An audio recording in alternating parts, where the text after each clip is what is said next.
January 2020 is making sure you guys have solidified what you're doing in 2020 in your business.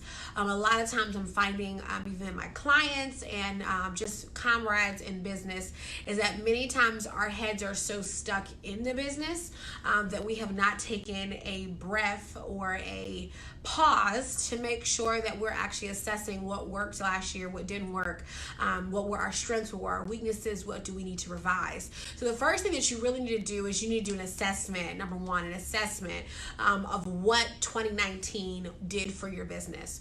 What were, again, the strong points, what were the weaknesses, and you need to make some adjustment notes to make sure that as you're coming into the next quarter, that you are not, especially it's the first quarter of a new year, you want to make sure that you are really maximizing your focus. Sometimes as business owners, we really think that we're putting in work because we're exhausted, but exhaustion does not always mean productivity.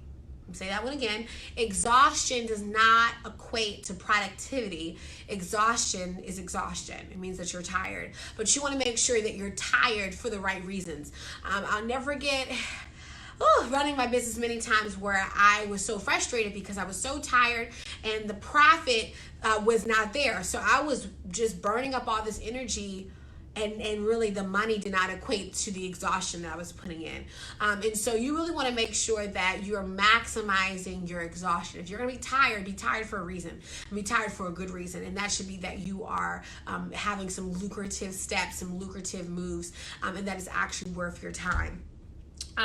So the first thing again is making sure that you have an assessment of what worked in 2019, what did not work in 2019, what were your strengths, what were your weaknesses in your companies, and then of course transitioning into what are the adjustments. Hey guys, hey Erica, hey Charmaine, what are the adjustments that we need to make?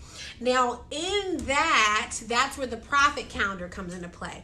And one of the things that I'm doing, I literally just got back today, like in town, maybe not like 30 minutes ago. So I'm really tired. So if my thoughts are a little bit scattered, it's because, to be honest, guys, I'm burnt and I need to sleep. But there was one of the things I need to do is we've sent out a lot of freebies in 2019. And so what we're going to be doing is I'm going to be taking a lot of the freebies that we sent out and putting them into the store for free so you guys can have access to some of the things that some people miss. One of them was a profit calendar. And I'm going to see if I have, it should be on this computer, the profit calendar. And it should be here. Let's see if I have a copy. Here it is, profit plan. There we go. So I had sent out a document. I don't know. It was in the email list, definitely an email list. And it was the profit plan. Okay, and the profit plan resource, it looked like this. I'm not sure if you guys remember getting this in your email, but this is what it looked like. It was red, had a red pencil on it. And one of the things that we did was basically meshing content with profit. Okay, and if you're new to this method or whatever, again, I'm gonna send this out to the email list. So for everyone who's tuning in, if you're not familiar with this or you are familiar with me teaching it to you, but you have not followed it completely, you need to get on it. So the profit plan is basically content mixed with your profits, right? Because technically we don't put out content for free. Right? We don't put out content just to put out content. We put out content because we want it to lead to profit. Okay? This is really, really, really important. And so we actually don't do content first. We do our profit plan first, and then we have our content match our profits, right? Basically the desired profits. So the way that this works, just to kind of break down to you, is that the way that I organize, this is a simple way. I'm all into simple ways to execute, make money, profit in our purpose, right? So the first thing you want to do is you actually want to start now, because it's best to start before the year starts or at the very beginning of the year. So the first thing we want to do is we want to plan out all 12 months. Now, again, there are going to be seasons in your calendar that are going to be special. I'm going to explain why. So you should know your business. Hey, Sarah, you should know your company like like the back of your hand, okay? And there are some things that you should know. And one of the first things that every good entrepreneur should know are the seasons of their business, because not every month is like all-star month, right? And this is why too, in learning our customers, we can learn, okay, what are our, not maybe necessarily drought seasons, but what are the seasons that aren't so heavy, right? As other months, right? What are the shopping or the spending habits of our consumers or our clients? So like for instance, in working with corporate America, as a designer, right? There was signing time. That was when they were looking to sign new contracts, spend a whole lot of money trying to get this money, but they started to get rid of this money before, a certain fiscal period, right? And so there is a season, and there was a season, right? Especially in 2019 for this year that I've assessed, where, okay, this season is like signing season. So this is a season where from our corporate clients, I'm more likely to have quicker signings, less delay, right, in this pocket. Same thing, for instance, I've worked with nonprofit organizations, and there are seasons where corporate America is looking to give away a lot of its money, and the approval process happens at a certain time of the year.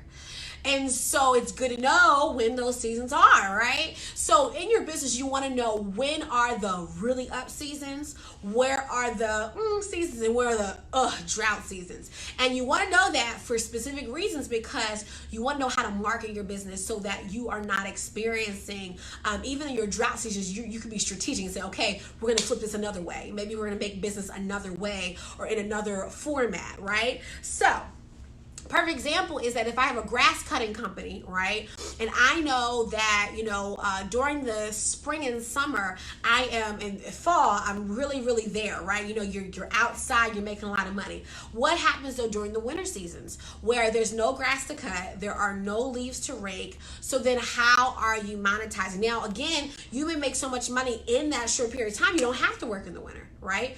But let's say you do want to work. That's why we have to know our calendar, and we have to know our profit plan so that we know, okay, during the winter season, maybe we shift from, outdoor lawn care to maybe shifting to, maybe preparing your yard for the winter, right? Or maybe we shift to having products. We focus on selling product, right, for the winter. Maybe, for taking care of other types of, maybe flowers or whatever during the wintertime. I'm not an expert in lawn care. But the point is that you have to know, right? So the way the profit plan works is that you go from January to December of 2020. That's what we're gonna do for 2020. So you go from January to December of 2020. Then what you wanna do is look at what are going to be your selling focuses for each month or for each quarter. Some companies have a focus for a quarter. Some companies have a focus for the whole year. It just depends upon what you wanna focus on. Now, let's say, for instance, I had 5 different products. Let's say my business offers 5 different products, right? So you may say, well, if I have 12 months and only have 5 products, what would I do? The thing about it is that you have to be smart in how you market. So I may only have 5 products and I have 12 months to market something. So let's say, for instance, month 1, I focus on a bundle. It could be an offer you focus on. It may not be a product, it may be an offer, right? The second month, it may be a product that you want to highlight. It's not as if you're only selling, 1 of 5 products. It's that the profit plan has it to where we're going to market, or we're going to focus, or we're going to promote 1 or 2 or a bundle or an offer to really hype up something, right? So like, for instance, when you look at retail departments, right, like Macy's, right, they have tons of items, but what you'll notice that they may have like a sale, or they may have special offers or collections, right, that help to focus on something. But when you go to Macy's, you're going to get everything, right? But it's about offering a focus. So a better way to put this is, what are going to be your 12 focuses or offers or specials or highlights, right, that you're going to do for each month. So the first thing we're going to do is, what is the focus, right? What's the focus for the month? Is it a focus product? Is it a promotion? Is it a collection, right? But I have to provide my audience with a focus. People have to be focused. It is hard to market scattered. I'm gonna tell you the truth, right? So As a strategic company, you want to offer focuses, something to help them focus, or help them just zone in. Okay, so the way that we do that is that, again, we're going to pick a particular, again, a product, a service, a sale, a promotion, a collection. Has to be something we're having focus on. We're going to have a focus for 12 months, right? One for each month. Then what you're going to do is you're going to break out that topic into 4 weeks. Some of you guys know this process that I'm teaching, because you've heard me teach it before. But if you have not been adjusting your plan to this, you need to readjust it to this, right? So then we're going to take a focus and we're going to break it into 4 subtopics. There's a reason why. Because now that we know what we want to profit off of, now we build our content. So this goes for the blogs, email marketing blasts, promotionals, all sorts of things. We're now going to provide ourselves with a focus for our audience. So let's say, for instance, I'll give a perfect example. In February, we're starting a Love Your Brand Challenge. I did this a couple years ago. We're bringing it back. So February is like a month of love, so it's going to be called Love Your Brand Challenge. Again, we did the challenge before. We're going to do it again.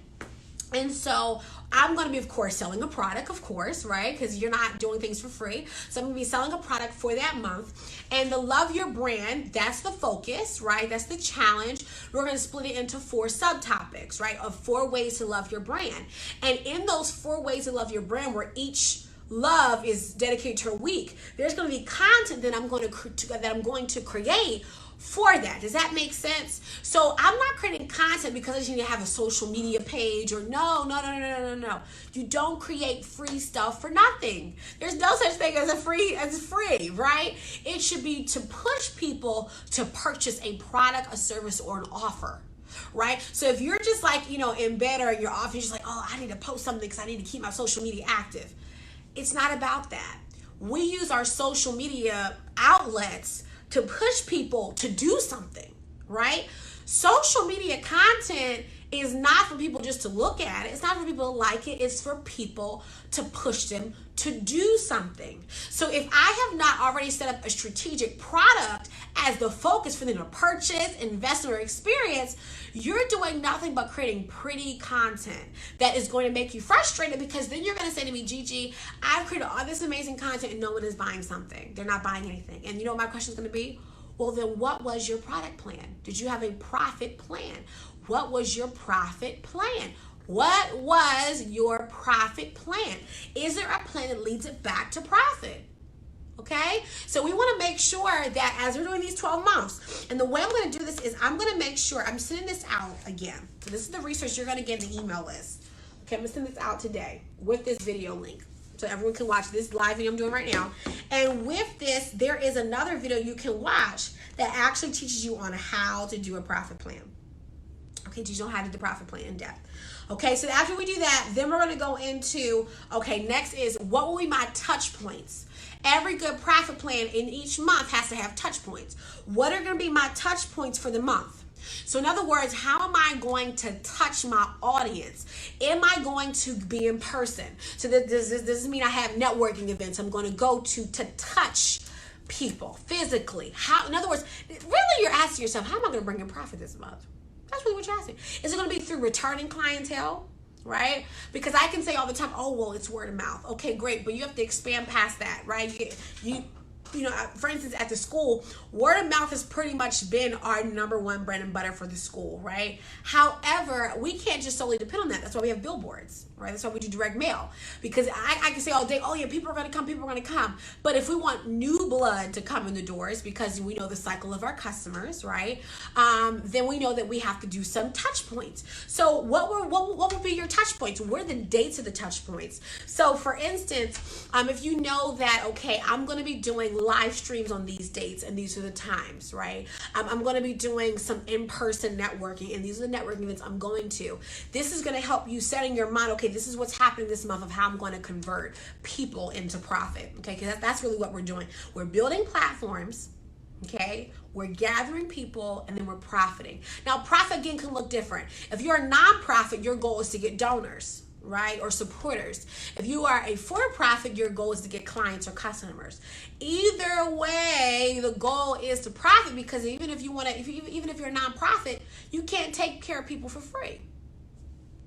So we have to learn how to profit some way or another, right? So we're gonna go through our touch points, how we're gonna touch people.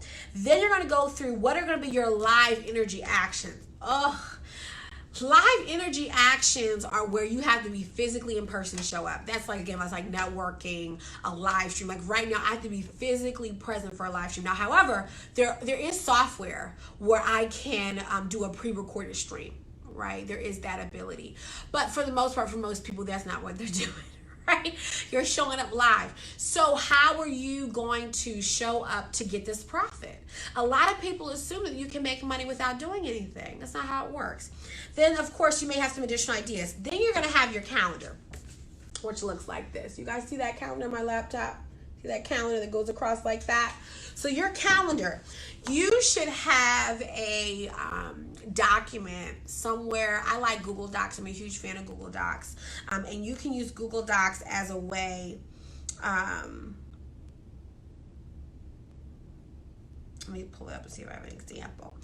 So the way you do with Google Docs, right, is I actually do a document. I don't even do an Excel spreadsheet. I'm not really in a spreadsheet sometimes, or for the most part, not sometimes, for the most part. And so I have a Google Doc, and the way that my Google Doc runs is that I have the month, the year, so it'd be like, let's say, January 2020, and then I have my monthly focus, and then I have my sub weeks. That's how I break it down. And then in each week 1, week 2, week 3, week 4, I put in the days. So it may say, January, whatever, and then I'll put what I'm doing. Because for me, I may not be doing an activity every day. I know that I'm posting once a day. I know for the type of January, but then I have to also put what's connecting it to profit. So how often am I connecting an activity back to the profit, right? So then that means that when I do live streams, am I mentioning my product? Now, if you do not have it, you need to go to,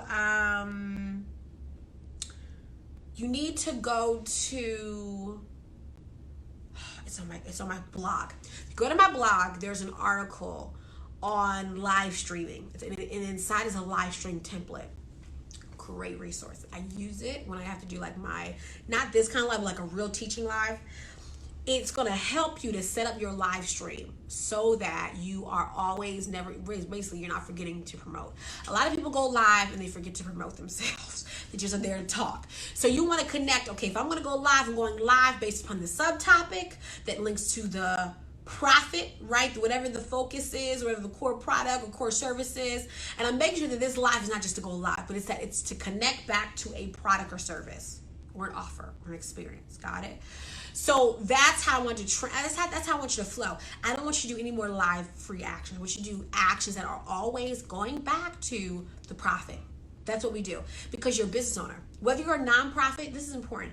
A nonprofit is simply a business that really is for the benefit of the community or of people, to better people. You are a business owner. If you're not, I hear people say, "Oh, no, I'm not profit." No, you're a business owner.